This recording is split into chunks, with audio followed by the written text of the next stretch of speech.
Isang magandang gabi po muli sa inyong lahat, minamahal po namin mga kaibigan. Sa gabing ito, kami po nagagalak na kayo muli ay nariyan at umaasa po kami na kayong lahat ay nasa mabuting kalagayan. Subalit bago tayo magpatuloy, isang magandang awitin po ang ating maririnig ngayong gabi. Ito po ay isang bata na nagmumula po sa Kasiguran, Sorsogon. Ang kanyang pangalan ay si Ranran Hitoses. Ibigay po natin ang panahon para sa kanya.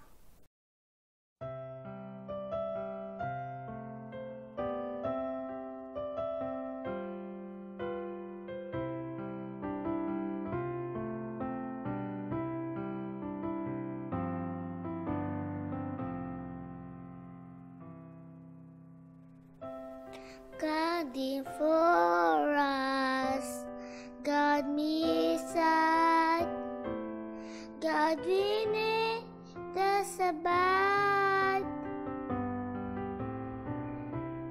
God in heaven, in this place, Father, we commit to you this day.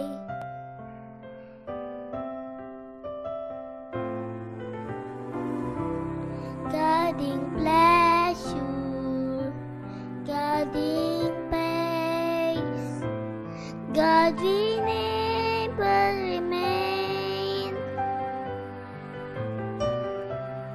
God in gladness, glad be strife, Father we commit to you all our, for we know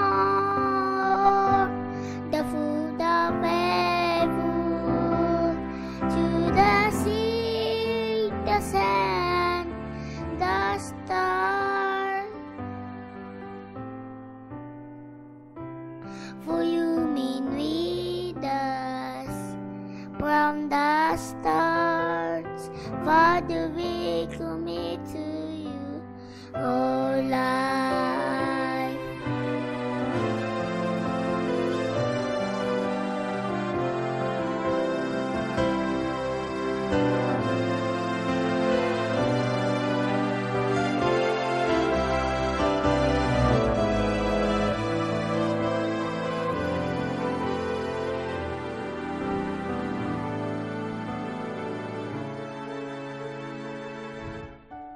God in pleasure, God in plan, God we never remain.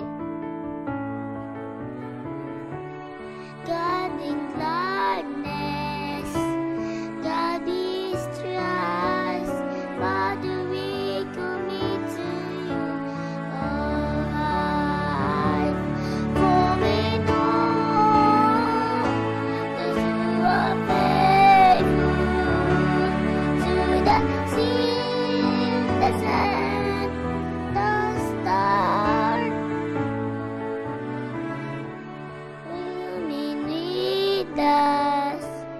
from the stars, Father we commit to you all life, for we know this you are faithful to the sea, the sand, the star.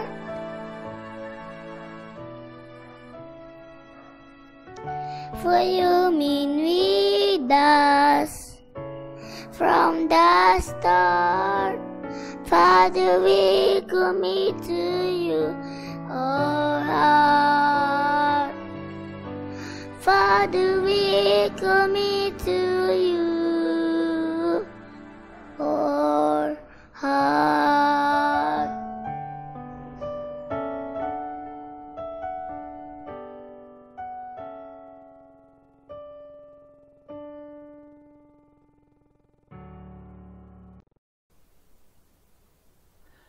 Maraming salamat, Ranran.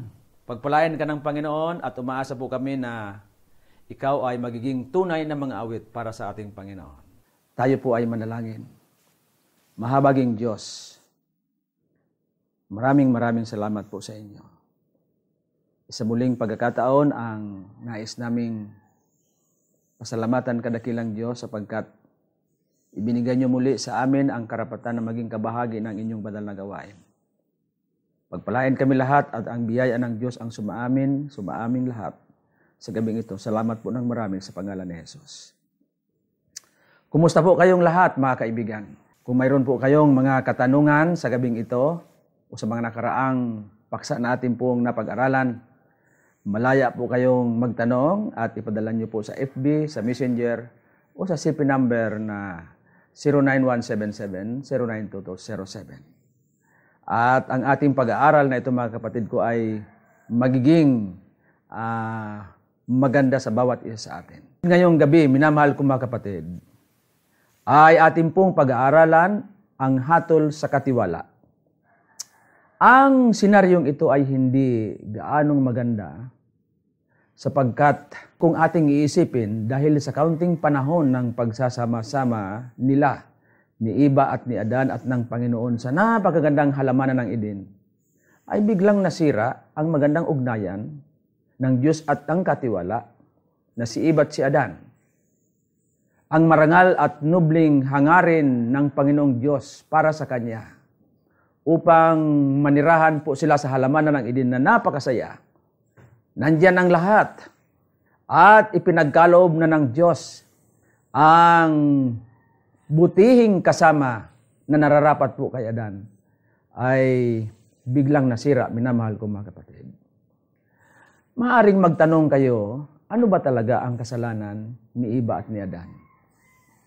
Balikan po natin ang instruction ng Panginoon sa kanila. Na iyan po ay makikita ninyo sa Genesis chapter 2 verse 15 to 17. Kinuha ng Panginoon ang lalaki at inilagay sa halamanan ng Eden. Yun po ang kasaysayan, mga kapatid ko. At dito po sa verse 16, at sinabi ng Diyos kay Adan, malaya kang makakakain mula sa lahat ng punong kahoy sa halamanan ng Eden. Ang sabi, mula sa punong kahoy ng pagkakilala ng mabuti at masama, huwag ninyong kakainin, sapagkat sa oras na ikaw ay kumain nito, ikaw ay mamamatay. Ang tanong sa atin, mga kapatid, alin ang mamamatay sa oras na sila'y kumain? Ang kasagutan po ay ang kanilang ugnayan o ang relasyon nila sa Diyos ay ang naputol. Ang ibig sabihin po ay ang nasira. Ang mabuting relasyon ng Diyos at ng tao ay nawala. O ibig sabihin po ang kasalanan o yung kanilang pagsalangsang o pagsuhay sa Kanya, yun ang namagitan sa Diyos at kay Eva at kay Adan. Ano ang patunay nito? Dito po sa Genesis chapter 3 verse 10 to 11 ay makikita natin, minamahal kong mga kapatid, na sila ay naging hubad. At ang sabi po, narinig namin po ang iyong tinig, kaya't nagtago kami dahil natatakot po kami, sapagkat ako'y hubad. Yan po ay galing mismo sa salita ni Adan. At bakit sila'y hubad? Dahil nasira o nawala ang katwiran ng Panginoong Diyos sa kanila. Na walang iba kundi ang karakter ng Panginoong Hesus. Maalala ninyo po, mga kapatid ko, ang sabi po, lalangin natin ang tao ayon sa ating larawan, ayon sa ating wangis. Yung pong dalawang yun, minamahal ko mga kapatid, the image of God and the likeness of God, yun po ang nasira, minamahal ko mga kapatid, sa panahon na sila po ay nagkasala. Kung atin pong i-illustrate ito, minamahal kong mga kapatid, ay nandito po ang isang bulaklak. Kung akin pong puputulin ito, dito sa main branch niya, ito po ba ay buhay o patay? Hindi ko alam po ang inyong kasagutan. Ito po ay patay? Tama. Ito po ay buhay? Tama. Kasi kapag tiningnan po natin ito sa microscope, minamahal kong mga kaibigan, ito pong bulaklak na ito ay buhay. Buhay pa yung mga selula niya. Subalit, patay. Sapagkat naputol na po ito, putol na. Yun po ang nangyari kay Eva at kay Adan. Ano ang naputol, mga kapatid ko? Ang naputol sa kanila, yung relasyon, yung tinatawag po natin na spiritual relationship nila sa Panginoon ay karakarakang namatay. Ngunit ang physical nila, minamahal kong mga kapatid, ang wika sa atin ay mamamatay, minamahal kong mga kapatid. At si Bob at si Adan, mga kapatid ko, ay umabot pa ng 930 years. Ngunit yung kanilang spiritual na relasyon sa Panginoon, yun ang napatay o naputol kaagad at ang wika, sila'y hubad. At yung katwiran ng Panginoon na nasa kanila, yun po ang nawala. So, minamahal kong mga kapatid, ito ay nagdulot ng kamatayan. At hanggang po sa ating kapanahunan, minamahal kong mga kapatid, ang sino man ipapanganak sa lupang ito, ay daraan po ng kamatayan. So po ito ang pinakamalungkot na senaryo na ating pong nakikita sapagkat pati tayo ay nadamay sa kanilang maling desisyon o pagpapasya na nagdulot ng kamatayan sa lahat ng ipapanganak sa lupang ito. Ang isang katanungan muli, mga kapatid ko, ano ba talaga ang kanilang kasalanan? Una, binaliwala o isinang tabi o niwalang bahala, disregarded, ang alin po? Ang salita ng Diyos o ang batas ng Diyos sa halamanan ng Eden. Ano po ang sinasabi?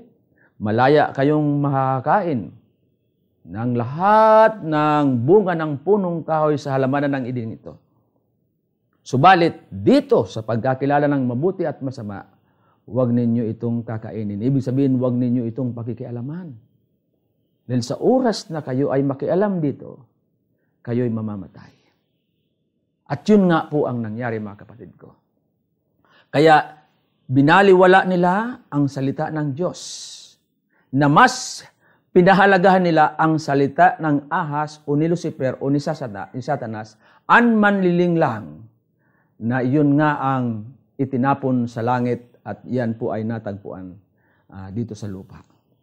So minamahal ko, mga kapatid ko, ay medyo hindi po maganda. So tingnan po natin ang sequence ng pagkakasala ni Adan at ni Eva. Una, mga kapatid ko, yung doubting God's word. Nagduda sila sa salita ng Diyos. Saan po nangyari yan, mga kapatid ko? Doon po sa chapter 3, verse 1. Ang into, ang sabi po doon, totoo ba o sinabi ba ng Panginoon na hindi kayo makakain ng anumang bunga sa ng mga punong kahoy sa halamanan ng Eden? So yun, nandun po. Duda, mga kapatid, inihahasik na o ini-inject ng kaawa yung pagdududa, mga kapatid. Totoo ba? Sinabi ba? Naroon po ay bumabangon ang pagduda sa isip ni Eva.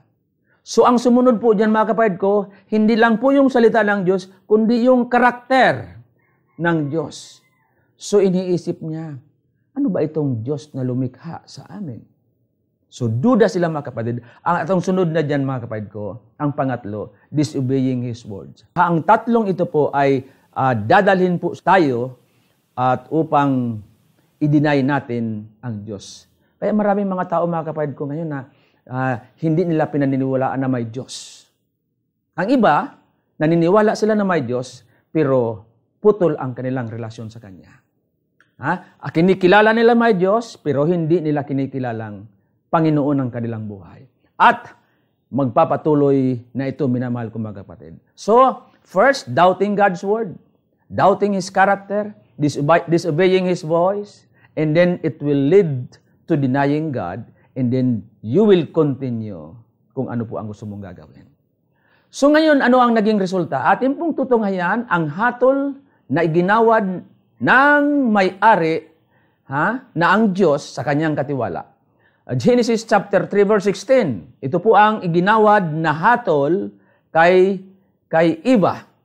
Doon po, mga kapatid ko, sa banal na kasulatan ay ang sequence, ang hatol muna ay kay sa ahas, at pangalawa sa babae, at ang pangatlo sa lalaki. I-disregard natin po muna sapagkat mayroon tayong paksa na pag-aaralan diyan kung pag-uusapan po natin ang paghihiwalay. So ngayong gabi ay uunahin po natin ang hatol sa babae. Sabi po rito, pararamihin ko ang paghihirap mo sa iyong paglihi. Manganganak kang may paghihirap ngunit ang iyong pagnanais ay para sa iyong asawa. Unahin po natin yung dalawa. Pararamihin ko ang iyong paghihirap. Number 1, sa paglihi at sa panganganak. Now, tingnan po natin ang statistics, mga kapatid ko. According to the latest UN global estimates, 303,000 women a year die in childbirth or as a result of complications arising from pregnancy. This equates to about 830 women dying each day, roughly 1 every 2 minutes. Sa bawat 2 minuto, isa ang namamatay.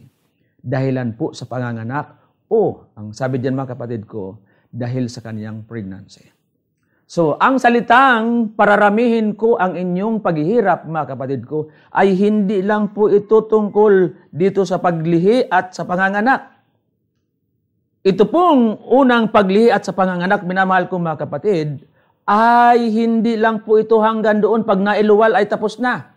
Hindi, minamahal ko mga kapatid, ito ay tumutukoy sa kahirapan na dadanasin o dadaanan ng babae sa buong panahon ng kanyang pagpapalaki ng anak. Ano po yan, minamahal ko mga kapatid? Sa wikang English, it's a painful toil that refers to emotional as well as to physical.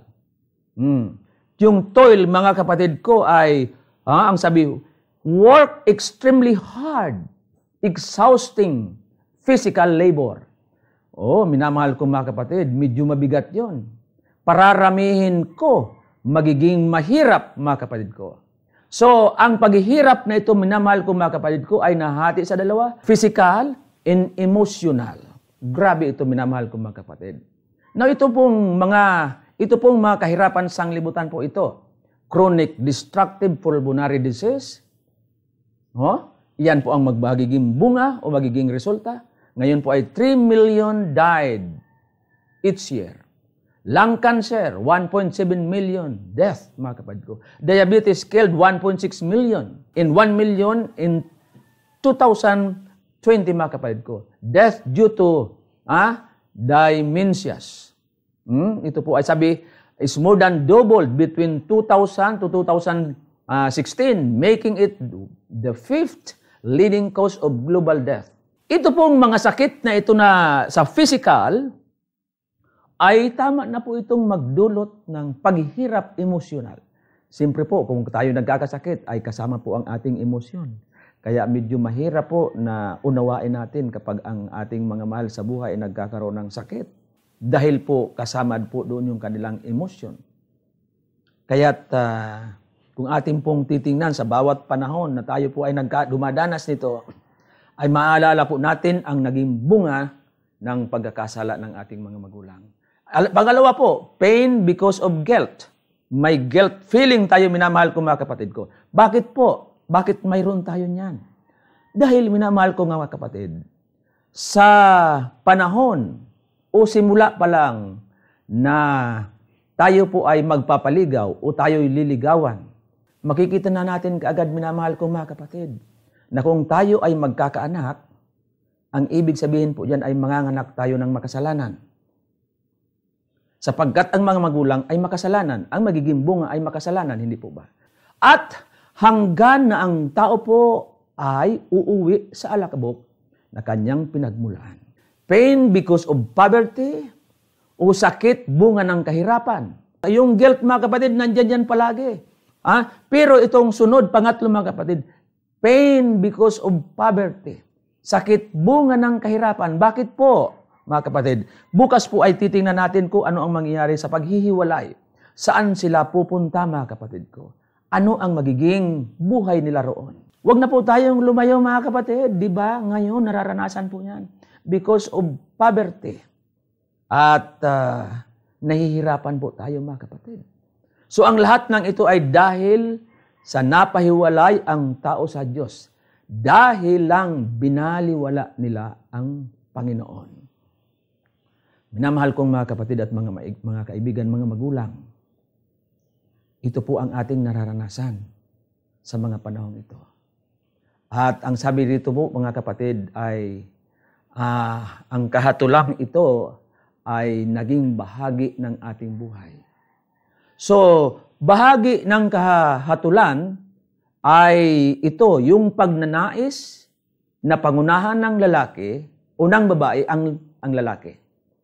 Ang sabi po sa 3:16, sa huling bahagi, ang iyong pagnanais, sabi sa babae, ay para sa iyong asawa at siya ang mamumuno sa iyo. Ano po ang ibig sabihin nito, minamahal kong mga kapatid ko?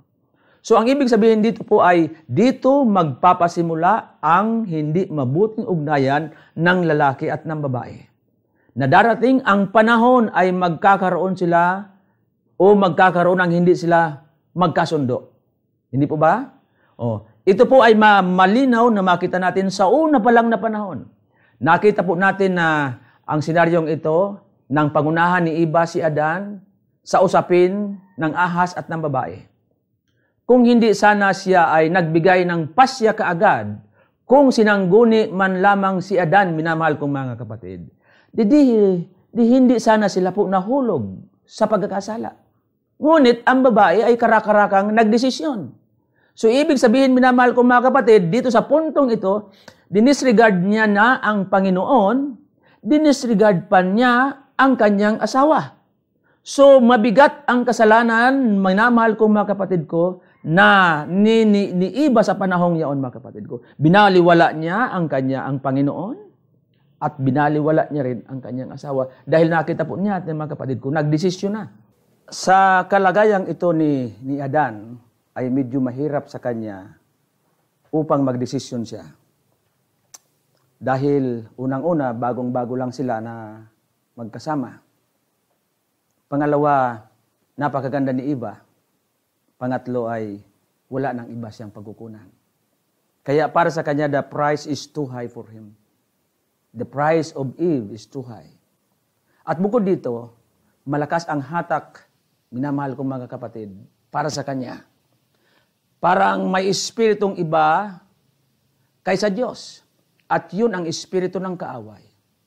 Mga ano yun, mga kapatid ko? The pride of life, the lust of the eye, and the lust of the flesh. At sa kabilang dako, may mas mabuting magagawa pa ba si Adan sa pagkakataong iyon? Mayroon pa, mga kapatid ko. Maaring nung may dala si Eva ng prutas na yon, ay maaring sabihin niya sa kanya, antayin natin ang Panginoon kung ano ang magagawa at siyang magpasya. Sa ganun, hindi siya masasangkot sa pasya ni Eva. O di kaya doon mismo ay maari nang sansalahin po ni Adan si Eva. Bakit po? Dahil siya naman ang katiwala ng Panginoon. Pero maaring doon pala ay magkaroon na sila ng alitan pa, mga kapatid ko. Maaring yun ang digmaan ng unang-una sa halamanan ng Eden. Na maaring kumampi ang ahas kay Eva o ang Panginoon kay Adan. So, hindi natin po alam. Yun po ay mga bungang isip natin. Pero may magagawa po si Adan sa panahong yaon sapagkat siya ang pinakang katiwala ng Panginoon. Kung ipinaubaya ni Adan sa Diyos ang kanyang pagkapasya, umaaring gumawa uli ang Panginoon ng isa pang iba na mas maganda pa kay iba. Hindi natin alam, minamahal ko, mga kapatid ko. Subalit, ang mga bagay na ito ay nangyari, kaya nasira ang sistema ng relasyon ng Diyos at ng tao. Ang ugnayan ng katiwala at ng magmamayari na Diyos ay nasira, minamahal ko, mga kapatid. So when God says that Eve would desire to rule over her husband, but her husband would instead rule over her, this is replacing the mutuality, interdependence relationship the Lord has created. Was a desire one spouse to lead the other.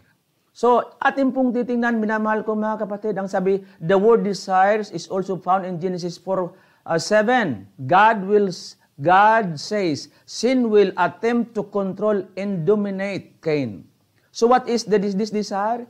It is a desire to break the relationship of quality and turn into a relationship of servitude and dominion.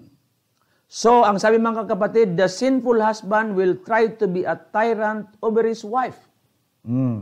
So, minamahal ko, mga kapatid, ang sabi ni John MacArthur, literally, it could mean that you shall seek control over your husband. So, Ang wika, minamahal ko mga kapatid, yan ay nakikita natin sa mga panahon. The war between man and women. So nasira po yung napakagandang ideal condition sa halaman ng Eden na mayroong harmonia. The husband should maintain his position in his family with all meekness yet with decision. So, but sin had brought discord, hindi pagkakaunawaan. So the battle of sexes began, mga kapatid ko. Makikita natin po yan sa ating kapanahonan na ito. Mayroong mga babae na gustong siya na ang manguna. Kaya nga po mayroong mga tinatawag na mga under the saya. Papasok po tayo sa hatol na iginawad po kay Adan. Sa Genesis chapter 3 verse 17-19. At kay Adan ay kanyang sinabi, sapagkat nakinig ka sa tinig ng iyong asawa at kumain ka ng bunga ng punong kahoy na aking iniutos sa iyo na huwag kang kakain, sumpain ang lupa dahil sa iyo. Kakain ka mula sa kanya sa pamamagitan ng iyong mabigat na paggawa sa lahat ng araw ng iyong buhay. Verse 18, mga tinik at dawag ang sisibol doon para sa iyo at kakain ka ng tanim sa parang pawis ng iyong mukha ay kakain ka ng tinapay hanggang ikaw ay bumalik sa lupa sapagkat diyan ka kinuha. Ikaw ay alabok at sa alabok ka babalik. Malungkot ito, minamahal ko mga kapatid ko. Dahil ang sabi po sa hatol ay sin of Adam not only by eating the forbidden fruit but by allowing his wife to have dominion over him. So mga kapatid ko, mabigat ang kasalanan na nangyari mga kapatid ko because you have listened to the voice of your wife. Mga kapatid, in normal situation, dapat makinig po tayo sa ating mga asawang babae. Pero minamahal ko mga kapatid, naging mabigat sapagkat sinumpa ang lupa. Sa ibang mga Bible commentary, minamahal ko mga kapatid ko, ay sinasabi ng ganito, Adam abdicted leadership to her, deliberately disobeying God by setting his wife above God.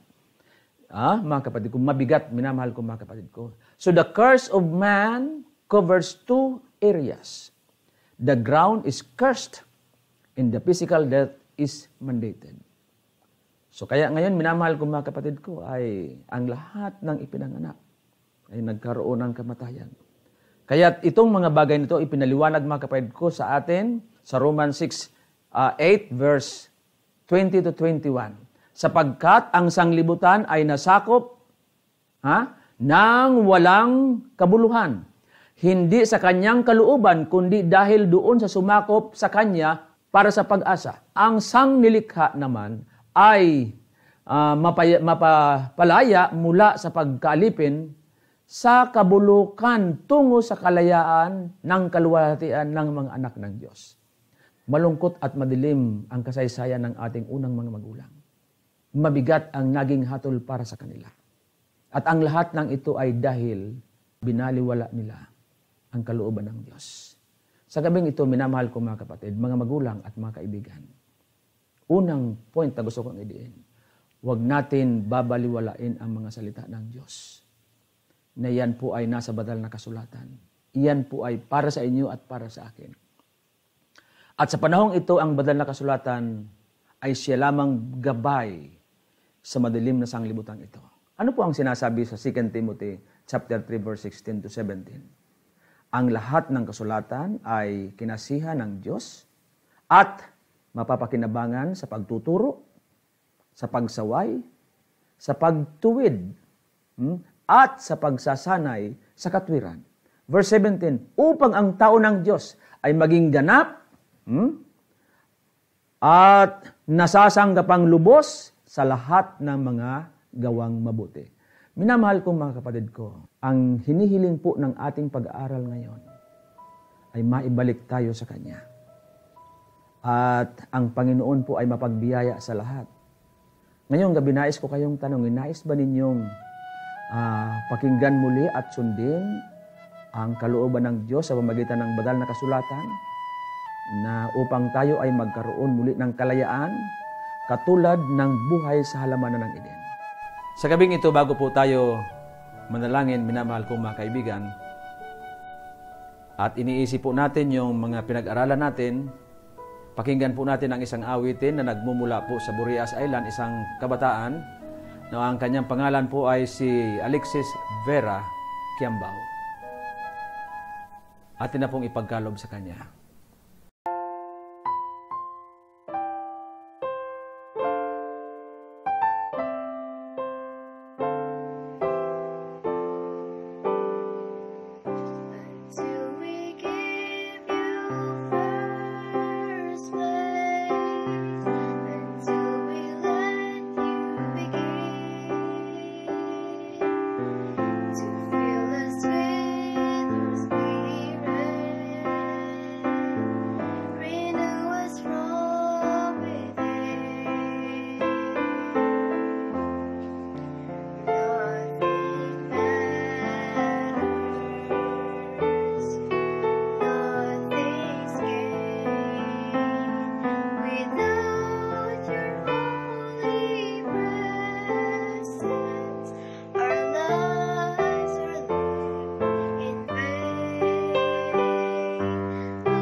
Tayo po ay manalangin.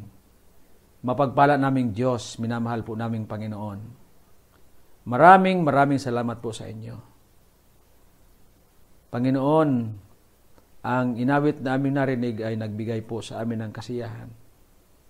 At higit sa lahat, Panginoon, ang aming pong napag-aralan. Idinadalangin ko po ang aming mga kapatid, ang lahat na nakinig ngayong gabi. Nawa ang mga butil ng katotohanan ito, Panginoon, ay magkaroon ng bahagi sa kanilang mga isip at sa kanilang buhay. At patuloy sila, Panginoon, na magsaliksik ng inyong mga banal na salita. At kung maaari, Panginoon, ay tanggapin kayo bilang personal na tagapagligtas. Ingatan sila ngayong gabi at sa aming pagtulog sama-sama, Panginoon, magkaroon kami ng matahimik na gabi, Panginoon, at bukas panibagong buhay muli. Ito po ang aming dalangin at pakiusap sa banal na pangalan po ni Jesus. Amen. Minamahal naming mga kaibigan, bukas muli po. Patuloy tayo sa pag-aaral. Pagpalain kayo ng Panginoong Hesus.